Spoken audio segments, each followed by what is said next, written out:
أعوذ بالله السميع العليم من الشيطان الرجيم بسم الله الرحمن الرحيم وصلى اللهم على سيدنا محمد وعلى آله وأصحابه وسلم تسليما على umman duniya barkanmu da warhaka barkanmu da sake haduwa da ku a daidai wannan lokaci mai girma mai ɗimbin daraja mai tarin albarka.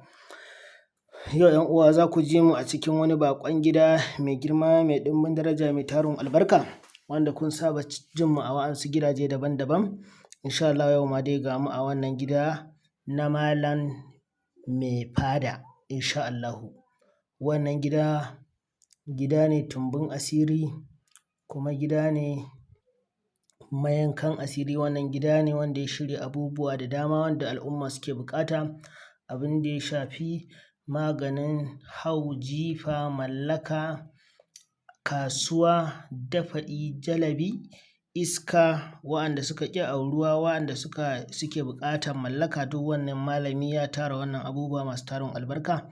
Muka ce to kar ya zauna ya zo ya amfanar da al'umman Annabi ta ba mu san ta inda Allah zai sa mu dace ba. Inda kake ganin ka rena wala Allah ta nan ne dacen ka yake. Muka ce to malami a zo a taimaki al'umman Annabi sallallahu alaihi wasallama, shine aka rubuta wannan malami Mai Fada da yardar Ubangiji, Malam Mai Fada insha Allahu. A danna mana subscribe, a danna mana subscribe, a danna mana subscribe ‘yan uwa. Al'umman duniya gaba ɗaya, al'umman Afirka, al'umman Najeriya, al'umman ƙasashen Turai, ƙasashen Larabawa, Togo, Chad, Cameroon, Libya, Algeria, Faransa, Amerika, duk duniya, Saudiya, musamman 'yan ƙasa mai tsarki muna buƙatan sa hannunsu a cikin wannan gida mai tarin albarka. A danna mana subscribe, ta nan ne mutum zai ga karatuttukan wannan bijimin malami da zaran ya ɗora. Ina al'umman Libya, Chadi, Ghana, Kamaru, insha Allahu, su Mali muna muku gaisuwa da fatan alheri, su Qatar insha Allahu da dai sauran ƙasashen duniya muna gaisuwa da fatan alheri. Wannan malami ya ce muku bari ya fara gwangwaje ku da babban asiri game da mallaka, abin da ya shafi mallaka da kwarjini da farin jini da yardar Ubangiji. Za ki ƙara a gun mai gidanki, in ke ɗaya ne to ba zai ƙara ba, in ku biyu ne ku ke kaɗai za ki zama zakka a gidan, in ku nawa ne ma ke ce kaɗai za ki zama zakara da yardar Ubangiji.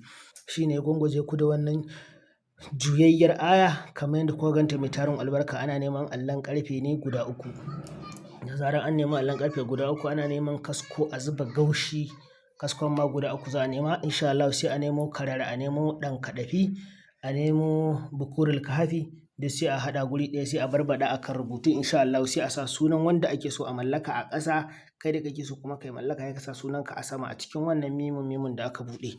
To insha Allah wannan aiki ana yin sa tsawon kwana uku ne. Aiki ne fa yanke take da yardar Ubangiji, amma ba za a taɓa kashe wannan wuta ba ko ta ƙare sai yayi wannan kwana uku. Wannan gaushi za a ci gaba da zubawa, yana yin ƙasa ana zuba wani gaushin insha Allahu. Aikin da za a ja shi ne ana yin yasin ne ƙafa 82 kullum. Kwana uku, yau a yi 82 yasin, gobe ma a yi yasin 82, jibi ma a yi yasin 82, kuma duk aya sai an canza alola. In ka canza alola za ka ce in ka yi yasin wal Qur'anil Hakim sai ka tashi ka canza alola. Dama farko ka ga yi buƙatar ka insha Allahu. Shi wanda za a aiki akan sunansa sai a rubuta sunansa, sai a sa akan farar takarda, sai a ɗora faifayi a kai, sai a danna sunan. To anan malamin zai rinƙa zama duk sanda yayi wannan lafula zai ja wannan yasin ɗin insha Allahu. Ana neman turaren ɗan kaɗafi na ruwa da bukurul kahafi na ruwa, ko kuma a samu wardros na ruwa da kumfe kone na ruwa amma na tasa. Insha Allah, saboda aikin masu aiki ne mai ƙarfi. Wannan aikin duk wanda yake tunanin ya gagara, matuƙar an yi wannan aikin insha Allahu za a samu kansa kuma zai a bada rinjaye sosai da yardar Ubangiji insha Allahu. To da zaran ya yi wannan alola an zo an sake wannan lafula, a yi a ƙara yin aya ɗaya. Sanda aka kai ƙarshen aikin in za a gama za a karanta ayatul kursiyu 313. Za a kira sunan hadimin da ke kan wannan aikin na wannan lokacin, wala Allah wane ne, wala Allah dai duk ga sunan. Insha Allah zai kira wannan sunan hadiman su 41 insha Allah. Sai ya buga tafin hannunsa a ƙasa sai a tashi. Dama ana fara aikin daga ƙarfe 6 na mangariba zuwa ƙarfe 6 na asuba. Anan ake so a gama aikin. Insha Allah, don wannan aiki ne mai ratsa jiki ƙwarai da gaske. Baƙar mallaka ce amma ƙarancin ta kwana uku ake yi. Amma ana yanka, in agwagi za ka yanka ana yanka guda 9, in zabi ne ana yanka guda 9, in kaji ne kuma guda 12 za ka yanka insha Allah.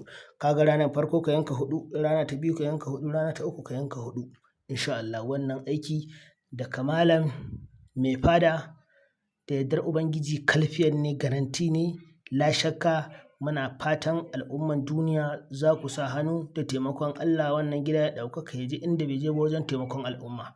Ba wani abin mutane muke so ba, wannan abin kowa na da sana'ansa, ba wai bamu da aikin yi bane ake ta karantar da 'yan uwa. Yanayin rayuwar ne mutane suna buƙatar ɗauki ta kowane fanni shi yasa. To muna gaisuwa da fatan alheri. Wassalamu alaikum warahmatullahi.